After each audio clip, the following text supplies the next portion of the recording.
भोपाल के शौर्य स्मारक में आज एक ऐतिहासिक क्षण का साक्षी बना जब मध्य प्रदेश के सीएम डॉक्टर मोहन यादव के मुख्य आतिथ्य में वंदे मातरम के 150वें स्मरणोत्सव समारोह का आयोजन हुआ। कार्यक्रम की शुरुआत कलाकारों द्वारा वंदे मातरम के सामूहिक गायन से हुई, जिसने संपूर्ण वातावरण को देशभक्ति के भाव से ओतप्रोत कर दिया। हर जिले में जोश, गर्व और राष्ट्र के प्रति समर्पण भावना स्पष्ट झलक रही थी। सीएम ने इस मौके पर कहा कि वंदे मातरम स्मरणोत्सव पीएम मोदी की राष्ट्रभक्ति, सांस्कृतिक विरासत के संरक्षण और नवभारत के निर्माण की कल्पनाशीलता का अद्वितीय उदाहरण है। उन्होंने स्मरण कराया कि लौह पुरुष सरदार वल्लभ भाई पटेल ने साल 1950 में वंदे मातरम को राष्ट्रगान के समान सम्मान प्रदान कर इसे राष्ट्रीय महत्व दिया था। डॉक्टर यादव ने कहा कि बंकिम चंद्र चट्टोपाध्याय द्वारा रचित वंदे मातरम हमारी हजारों साल पुरानी संस्कृति, मातृभूमि के प्रति अटूट प्रेम और त्रिदेवियों लक्ष्मी, सरस्वती और दुर्गा के आदर्शों का प्रतीक है। आनंद मठ के माध्यम से उन्होंने भारत की गौरवशाली विरासत को विश्व के समक्ष प्रस्तुत किया। कार्यक्रम में अनेक कलाकार, युवाओं, नागरिकों ने भाग लिया। यह आयोजन न केवल गीत के 150 सालों की स्मृति का उत्सव था, बल्कि भारतीय अस्मिता, एकता और सांस्कृतिक आत्मगौरव का प्रतीक भी बना। वंदे मातरम के 150वें वर्ष के स्मरणोत्सव में अभी हमने यशस्वी प्रधानमंत्री के उस मनोभाव को भी देखा, उनकी उपस्थिति को भी देखा। ये उनकी कल्पनाशीलता भी है,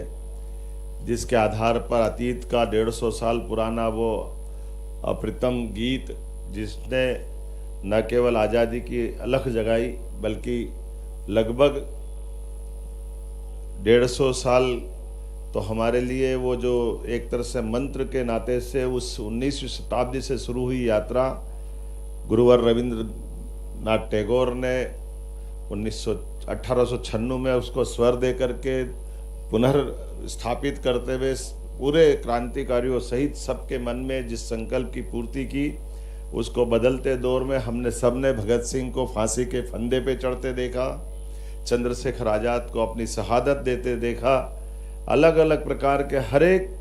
हमारे आज़ादी के संघर्ष में वंदे मातरम का मूल मंत्र जैसे जीवन प्राण बन करके हमको लालायित करता रहा है। हमने अभी यहाँ इस कार्यक्रम के प्रारंभ में भी मैं माननीय मंच हमारे सारे मित्रों को धन्यवाद देता हूँ। माननीय मंत्री विश्वास जी, माननीय मंत्री कृष्णा गौड़ जी, माननीय सांसद आलोक जी, माननीय विधायक रामेश्वर जी, माननीय विधायक भगवान दास जी, महापौर जी, इस अवसर पर सभापति किशन सूर्यवंशी जी, सभी अधिकारीगण और आप सब। ये बात सही है कि आज़ादी के किसी भी संघर्ष में दुनिया का इतिहास रहा है, अमेरिका हो, इंग्लैंड हो, हर एक देश के अंदर जब आज़ादी की अलख जगती है, उसका अंदर का संघर्ष अपनी मातृभूमि की तरफ, ललक की तरफ बढ़ाता है। ऐसे में ये शब्दों की रचनाओं से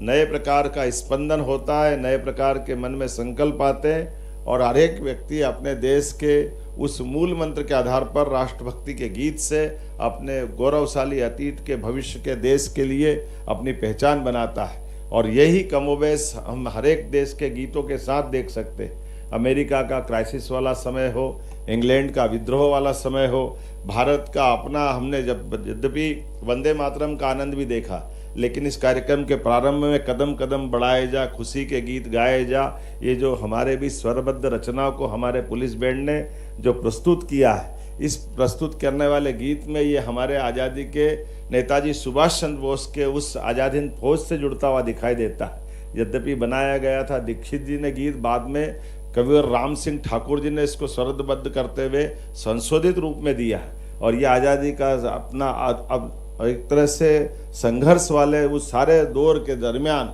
ये भी एक अपना अलग दौर में पहुंचा। और इतना ही नहीं, जैसे हमने अगर बंकिम चंद्र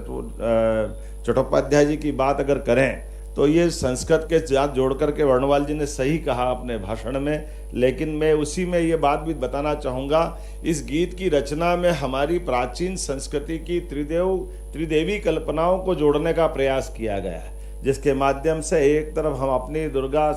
दशप्रहरण धारणी दुर्गा की ताकत से हमारे अपने अतीत के गौरवशाली पृष्ठ में हमारी अपनी सांस्कृतिक विरासत पे भी हम गर्व करते हैं। और कमला कमल दल विहारिणी, इसका मतलब महालक्ष्मी का भी स्मरण करते हुए इस गीत के माध्यम से जोड़ने का, और हमारी सांस्कृतिक विरासत में महालक्ष्मी का जो प्रताप है, ये उसके प्रति भी नमन है। और वीणा जो हमने अपनी माँ सरस्वती के प्रति जो इसमें कल्पना की है, कामना की है, यद्यपि चटर्जी ने इसको स्वरबद्ध करते हुए और इसकी लिपिबद्ध करते हुए आनंद मठ नामक उपन्यास के माध्यम से दुनिया के बीच इस गीत को रखने का प्रयास किया और वहाँ से उठा करके अंदर की जो अंतरतम भावना, ये हजारों हजार साल वाली हमारी गौरवशाली उस प्रतिष्ठित भावना का पुनर्जागरण का एक काल था, जिसके कारण से हम आज भी उस भावना के आधार पर लोग बड़े गजब है। इस मामले में भी देखना चाहिए कि हमारी ये त्रिदेवियों की कल्पना हजारों हजार साल वाली, जो समझदार है वो नादानी से चुप रह करके